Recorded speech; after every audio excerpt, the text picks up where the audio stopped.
ቢቢሲ ላቀረበው ጥያቄ የእስራኤል መከላከያ ሰራዊት በሰጠው ምላሽ በጥቃቱ የታለመለትን የሂዝቦላ ታጣቂ መሪ መግደል እንዳልቻለ አምኖ በንጹሐን ዜጎች ላይ በደረሰው ጉዳት ጦሩ መጸጸቱን ተናግሯል።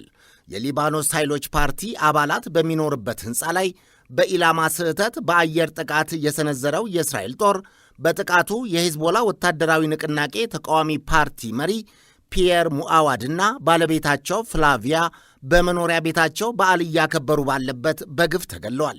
ከሟቾቹ ጋር በአፓርታማው የሚኖሩ በርካታ ሰላማዊ ዜጎች መቁሰላቸውና በአደገኛ ሁኔታም ላይ እንደሚገኙ ተመልክቷል። ወታደራዊ ተንታኞች በከተሞች የሚደረግ ወታደራዊ ጥቃት በምንም አይነት ከወታደራዊ ተቋማትና ወታደራዊ ፐርሰኔሎች ጋር ሊመሳሰል አይችልም ይላሉ። የኢላማ ስህተት ነው በሚል ማስተባበልም ፍጹም ኃላፊነት እየጎደለው ነው ብለዋል።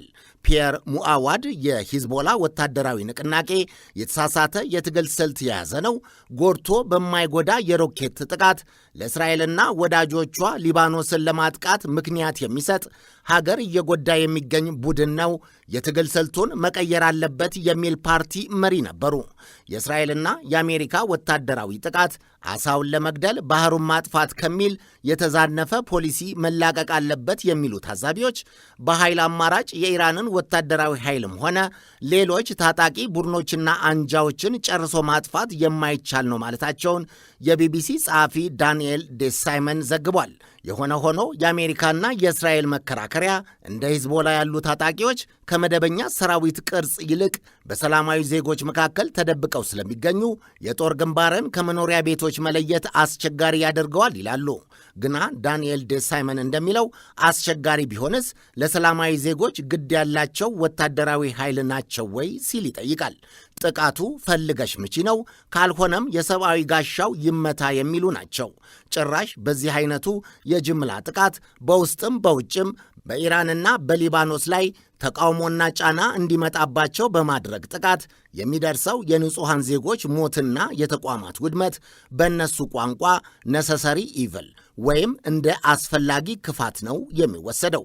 ከፍተኛ ወታደራዊ እርምጃን ወይም ያልተመጣጠነ ወታደራዊ እርምጃን መውሰድ እንደ ተቋቋሚነት ወይም ዲተረንስ ማፍረሻ የፖለቲካ መሳሪያ አሜሪካና እስራኤል እየተጠቀሙበት ይገኛሉ ይባላል።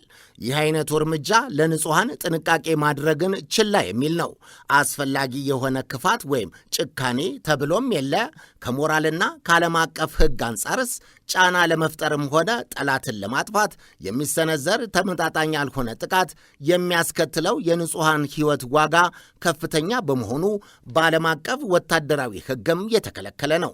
ልዩነት የማድረግ ወይም ለይቶ የመምታት ግዴታም የተጣለበት ነው። ሰላማዊ ዜጎችና ሰላማዊ ተቋማትን ለመታደግ ሲባል ይህም በዓለም አቀፍ ሕግ ክልክል ወይም የማይፈጸም ተደርጎ ተቀምጧል። ግና ዛሬ የትኛውን ዓለም አቀፍ ሕግ በየትኛው ዓለም አቀፍ ተቋም ይከበር የሚለው ያልተመለሰ ጥያቄ ነው። የዚህ አይነቱ ጭፍንና ጅምላ ጥቃት ወይም የተሳሳተ ኢላማ ጥቃት በሌሎች ሶስተኛ ዓለም ሀገሮች ተፈጽሞ ቢሆን ኖሮ ለመምዘዝ የሚቻለውን የዓለም አቀፍ ሕግ አንቀጽ ብዛትና የተንታኝ የሕግ ባለሙያ በየአይነቱ ያሳየን ነበር። ዞሮ ግን በሰላማዊ ዜጎች ላይ የሚደርስ ጉዳት በየትኛውም ሀገር ይሁን በሰለጠነውም በማደግ ላይ ያለውም በድሃውም ሀገር ላይ የጥቃት አድራሹን ዓለም አቀፍ ተቀባይነት ወይም ሌጂቲሜሲ የሚሸረሽርና ጥቃት በሚደርስበት ሀገር ደግሞ አዳዲስ ታጣቂዎችና የተቋቋሚነት ቡድኖች እንዲፈጠሩ ሰፊ የፖለቲካ ገበያ ማስታወቂያ ይሆናል። የመጨረሻ መፍትሄ የለውም ማለት ነው። እስራኤልና አሜሪካ በኢራንና ሊባኖስ ላይ የሚያደርጉት ጅምላ ጥቃት ሕጋዊ ለማድረግ ሽብርተኝነትን መከላከል፣ የዓለም ጸጥታና ደህንነትን ለማረጋገጥ፣ የኒውክሌር ኃይል ቴክኖሎጂ በተሳሳተ እጅ እንዳይወድቅ ለማድረግ በሚል ምክንያት ያለው ጦርነት ለማድረግ ቢጥሩም ብዙዎቹ ተንታኞች ግን ጉዳዩ ከሕግና ከጸጥታ ጋር የማይገናኝ ነው ይላሉ። የጂኦ ፖለቲካዊ የበላይነትን ለመጎናጸፍ እስራኤልም አሜሪካም በመካከለኛው ምስራቅ የፖለቲካ ምህዳር የበላይና ተቆጣጣሪና ተጫኝ ወይም ሄጂሞኒ ለማዳበር የሚደረግ ጥቃት እንደሆነ ያረጋግጣሉ።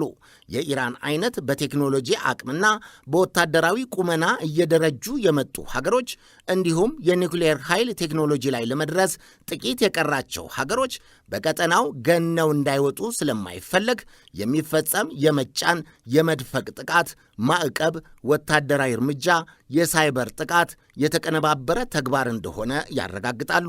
በኢራን ወታደራዊ መሪዎችና የኒውክሌር ሳይንቲስቶች ላይ በስለላ አንድ በአንድ የመልቀምና የማስወገድ ስትራቴጂም ሳይበር ዎርፌር የሚባለው በኢራን የኒውክሌር ማበልጸጊያ ተቋማትና እንደ ኢነርጂና የባቡር መስመሮች ላይ የሚደርሱ የሳይበር ጥቃቶች፣ የአየርና የሚሳኤል ግልጽ ጥቃቶችም አንድ ላይ ተደምረው የሚወርዱት ወደ አንድ የፖለቲካ ስልት ጅረት ነው። እያደገ የመጣ የኢራንን የቴክኖሎጂና ወታደራዊ አቅም መድፈቅ የሚል ቀጠናዊ የበላይነት ሪጂናል ሄጂሞኒን ማረጋገጥ አሜሪካና እስራኤል ቴህራንን የዓለም የደህንነት ስጋት ነች በሚል በሚያደርጉት ዘርፈ ብዙ ጥቃት እስካሁን ኢራን በተቋቋሚነቷ ቀጥላለች። እስከ መቼ ድረስ አይታወቅም። የሁለቱ ወታደራዊ ልዕለ ኃያላን የተቀናጀ ጥቃትም የማስፈራሪያ ስልትም ማዕቀብም የሳይበርና የስለላ ጥቃትም መፍትሄ ከማምጣት ይልቅ ቀጠናውን ወደ ከፋ ግጭትና ጦርነት ብሎም የኢኮኖሚ ቀውስ ውስጥ እየደፈቀው መምጣቱን ብዙዎቹ ተንታኞች ያምኑበታል።